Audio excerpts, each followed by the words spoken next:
Hello, garden tube. The inconsistent gardener here. And today I'm going to try to attempt to cut back my grapes. Alright, you know the drill. Enjoy.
Alright, don't mind the airplane, but this is all I could do. I couldn't reach those middle ones. Oh god, there was something on me.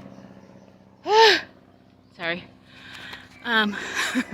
So I cut back a lot right here because I want my roses to be able to grow right there.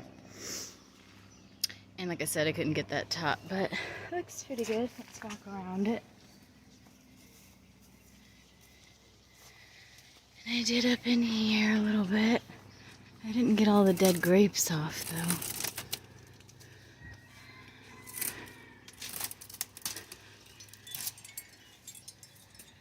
Anyway, and then we'll come around the other side. Get some grapes already, a lot of grapes on there. And that's what we did. Thanks for watching this episode with me, the inconsistent gardener, and I'll see you in the next video.